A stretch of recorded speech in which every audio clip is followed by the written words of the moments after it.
Okay, we're on the second day of vectors. And the main thing I need you to learn today is how to set up vector adding and subtracting problems for real world situations. So this one, I'm going to remind you this is the law of cosines. We're going to use that today because we have non-right triangles involved. And as I set up this problem, we've already done the from the north part. That was already done with this stuff over here, so just skip that for now. Look at this problem where we start with a 240 kilometer per hour in a northerly direction. That's that red line right there. It's this part right here. Okay. And then it encounters a 40 kilometer wind from the northeast. That's like this, and I would have normally drawn it like that, but then you have the head of this triangle touching the head of that one, and that's not how you add them. So we slid it over here, this blue one. This was the wind. We slid it over so that we could make it go from head to tail. And there we go. And now the answer is this green line, because that's how this kind of like the shortcuts, the way I describe it. It goes from our starting place to the ending place in a shorter manner. And if I can figure this out, I'm going to be able to say, oh, this is the direction your plane will go, and this is how fast it will be going. All right. Now it asks you, find the speed and the direction. All right, so one thing at a time. Right now what we're doing is trying to figure out this number by using the law of cosines. And because we had a side and an angle, a side angle sandwich, I call it. And so we're sticking that into the law of cosines and figuring out the speed right here. Okay, then we'll figure out the angle. And pause for a second while we do that. Okay, I think we got to jump to the ending here. You've stuck the numbers in. The A and the B are the 40 and the 240. And you've stuck them in here, and then here and here. And then it's cosine of C, and that happens to be 45. If your calculator's in degree mode, you just type in cosine of 45. And then you take the square root of all that. And let's see, I'll call on a group with the dice of destiny. This is row 3, group 3. And that would be in this little section right here. You two, what did you guys get for your side? 240, 40, and what's the third new side? Anybody have 221? Yes? Oh, okay. 221 is if you do it in radians. Oops. Because if you type in 45, you type in 45 degrees, you get a different answer. What do you think the answer is? Who has 214? There we go. 214. And thanks for giving us a heads up on the whole radians thing, because a lot of kids are going to do that by accident. What is that? The 214 chickens in Botswana? We got to know what that is. What is it? It's a kilometers per hour speed. That's how fast the aircraft will be going. All right. Then, last part, what direction is this? Well, if I knew this angle right here, I'd be able to tell the bearing. Do you guys remember how this works? I'm afraid somebody's on their cell phone. Are you? Oh, good. Okay. You're just looking down at your hands then. This is 360 minus whatever that angle is. If I can just figure that angle out, I'll have my bearing. Remember how to do that? Okay.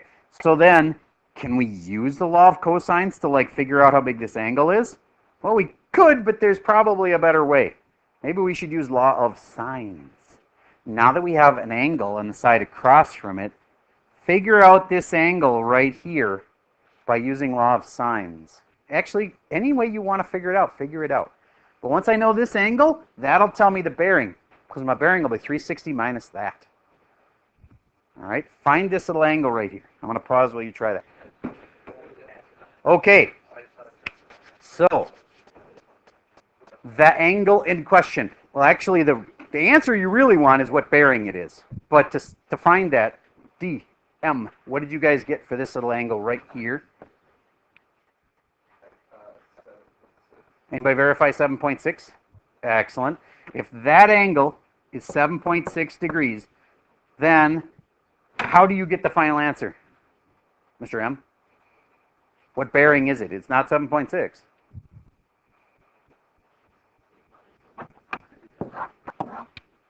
Bearing starts at 0, and if I was going this way, I'd go, oh, it's 90 plus that, so maybe like 110. So what bearing do you want to go at?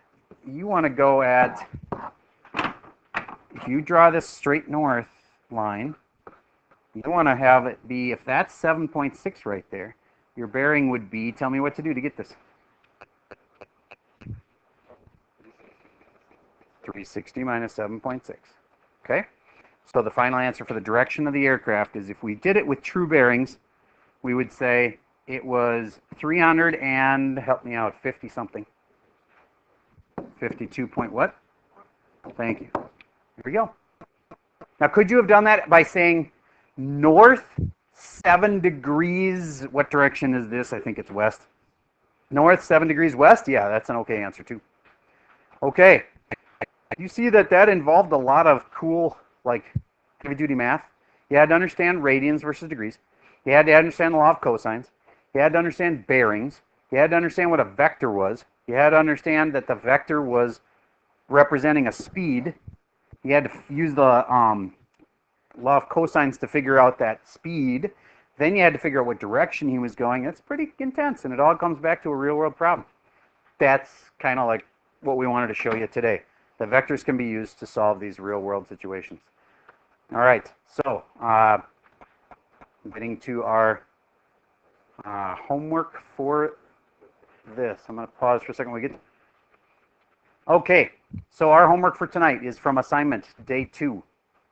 And some of this is easy. Remember that there should be little vector symbols above these. Vector AC. That's like that. Vector AC. What could that have been with other vectors? So if that's the answer, do you get the question could have been AB plus BC? It's sort of like Jeopardy. It's giving you the answer and asking you what the question would have been. Okay. And there's some tricky ones in there. Don't despair. If you have to go check the key, it's all right. This and this one aren't going to be too tough. But that one, you can do it, but man, that would be like a tough R3. And you can check the key. But I think you should do it, but it is not super simple. Okay. One other thing that we really didn't talk about much, but I think you're going to understand really quickly. If I say 2B and B is this, what do you think that 2 does to it? Does your gut feeling say that it changes its direction or changes its magnitude? Magnitude. It makes it twice as long. That's all there is to it. So if I need to do 2B, if I were on an iPad, I would make a copy of that and paste it in and know that it's exactly the same length. There, now it's 2B. It's twice as long in the same direction. Okay? All right, how about 3A? Well, this is A, so if I want 3 of them, I can do, and then if it's subtracting 3A, then that all goes in the opposite direction. So when it's all done, maybe that one would look like that. And then how am I supposed to add them together? You remember, you always go tip to tail. All right.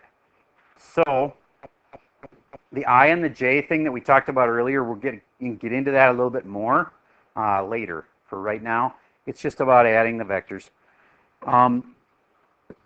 That's 3 times as big as OA would have normally been. Okay, now some people really get baffled by number 3 because there's no picture. How in the heck are you supposed to do this if you don't know what the picture looks like? Believe it or not, you can. You can just figure it out logically. WX, wherever it is, say it's looked like this, goes from W to X. XY, wherever it is, I encourage you to just like make up something. Like I'll say XY goes from here to here. Do you get, you now are, if you were going to give the answer right now, if it was just WX plus XY, it would be this, which would be what? WY. That's it. You don't have to have a picture.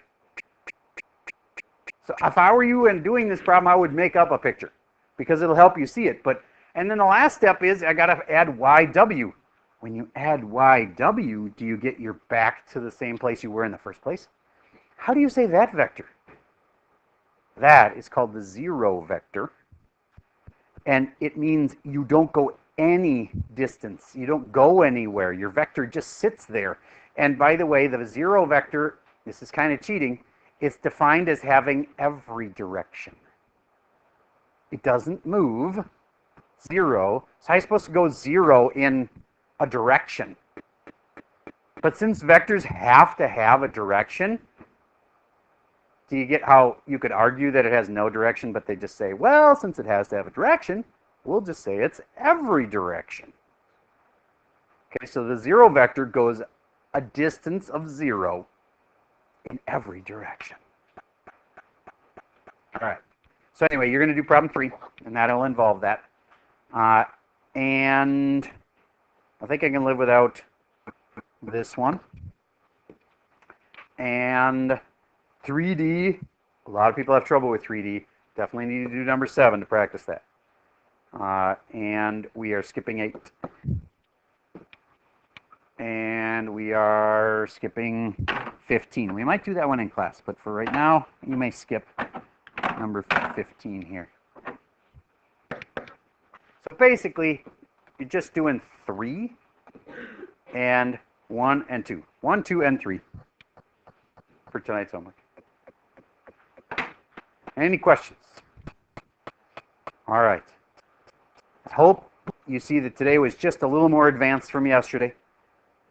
And it's reminded you how to use law of cosines. And hopefully reminded you a little bit about the north, south, east, west, the compass roses, and how to use those transversal lines. Remember, if you ever have this, you have a line that's running from here to here. Don't forget to look for the transversal lines. Here's the parallel lines. The blue one's the transversal, and that means that's equal to that. By definition of parallel lines and the transversal, those are called alternate interior angles.